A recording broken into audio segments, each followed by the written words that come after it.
Hang on a minute, hang on. I'm with Gary Matthews, who was well known in Jersey. Of course, he was a State's deputy for a few years, many years ago. Now lives in England. He happens to be at this disability meeting, which is they're explaining the new laws. Of course, he's familiar with laws in the UK. Now, you heard what the introduction was today, Gary.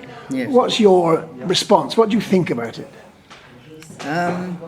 Well, I think it's laudable that it's been introduced at that. I was just saying to a friend that some 10 years ago, I was a lone voice in the States, and I put down various amendments to social policy manifestos and debates where I mentioned racial, sexual, gay rights and disability. I mentioned all those things and called for action on them. This was some 10 years ago. Of course, there is a world view, isn't there? There's a world awareness, isn't there? I don't know how things happen in the world, but all of a sudden, some things get adopted, and I've never quite worked out how it is. I don't know where these international fervours come from, but lots of those issues are fairly common ground, but they're not really enacted on a meaningful basis, are they? No, well, often they need political and social support. Yeah. And certainly there's no social support, there's no campaigning groups. Right.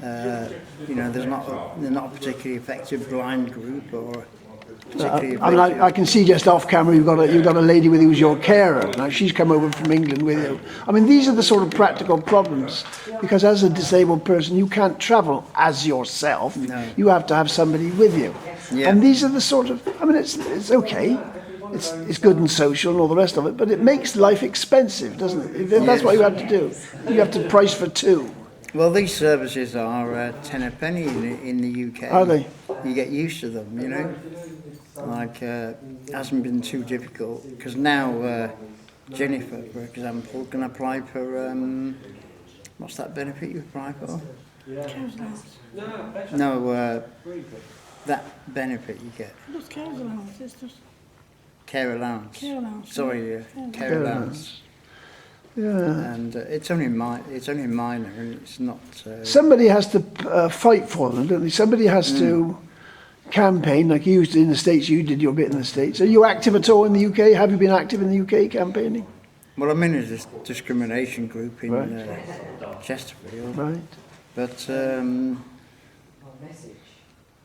yeah, I just think it needs political support, and the problem with Jersey has always been that there isn't that political support. Even the famous reform group locally, They as don't. representation, doesn't raise. They don't have policies on these sort of basic things, do they? No. I mean, they say in Jersey, You think they would have been at 30,000 the people are forefront. affected by disability. Not all disabled persons, but they're like you, the carers. 30,000 people, that's the sort of official, semi-official figure. Well, that's a lot of people, isn't it? You know, Well, you think they would be at the forefront of you would, wouldn't you? of these issues, raising them in the States, and Exactly. attending a meeting like this, for example, where there's no political There's representation no politicians here at all today. at all today. And, You're the nearest thing to a politician, apart from, I mean, you are. I mean, I just think it's lousy, really. But it's always been the case, hasn't it? why is it? I mean, I'm aware. I'm a designer. I've always been aware of bad design. That's why I say it's bad design. I've always been aware of that, and I've always campaigned for it. Yeah. But how come elected representatives of the people don't take it up? Why don't they take it up? What have they got in their heads? It's a long and quiet process. Like when we came to Jersey last year, we relied on the buses quite a lot. Right. And due to your good work and Jill and others, the buses are quite accessible now. And, They are, and they said they couldn't be. That was the official Yeah. line. That was the extraordinary thing. Yeah. We can't have wider buses. Absolutely no. And all of a sudden, they arrived. No, we enjoyed the buses last Yeah. time we came. They're not bad little buses they've got now. I mean, they could be.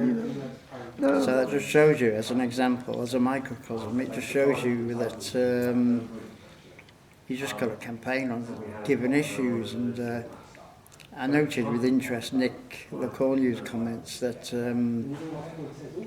there's going to be problems with this law, you know. Yes, there are. There are. I mean, they're obviously there.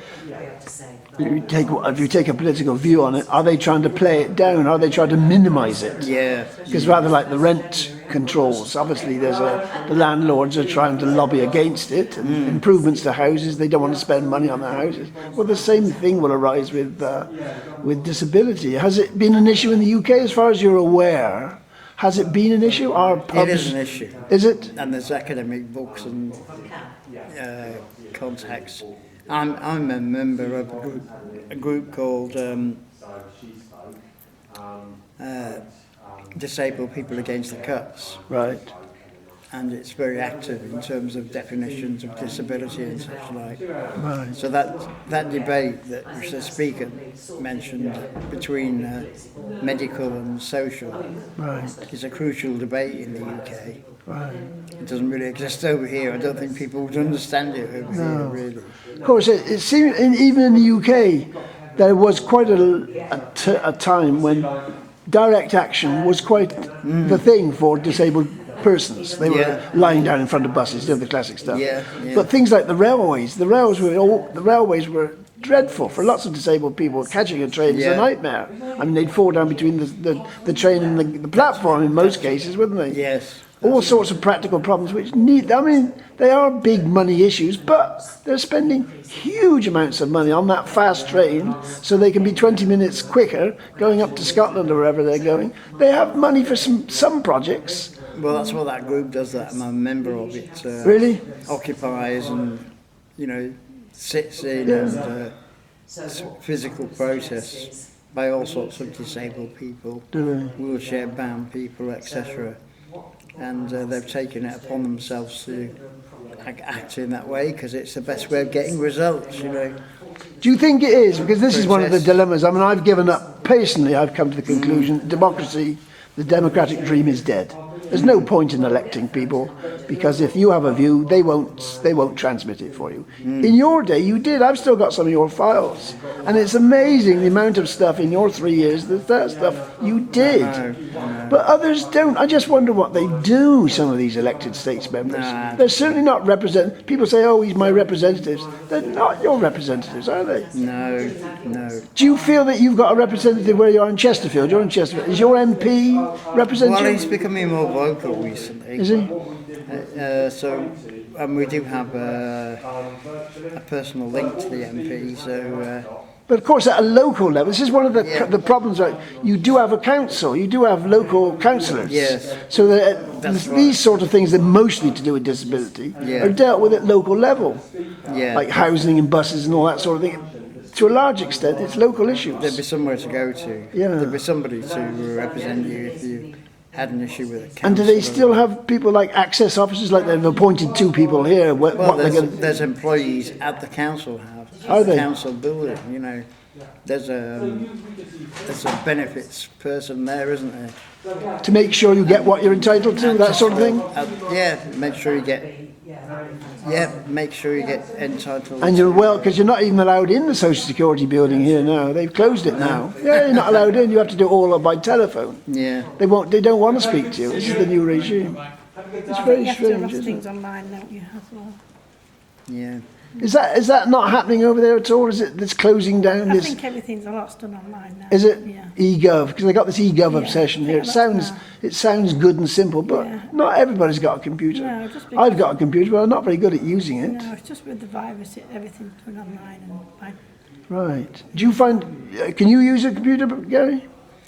I don't at the moment. No. I used to be able to, but not recently. So what do they say to you if they want to communicate with you? How do they? Through your carer, or how do It's they? mostly through telephone. Yeah. Telephone. Telephone things as well. Right. Yeah. Anything else rising from this? Should we be hopeful or pessimistic? Do you Well, think? it's interesting just to attend and see what the.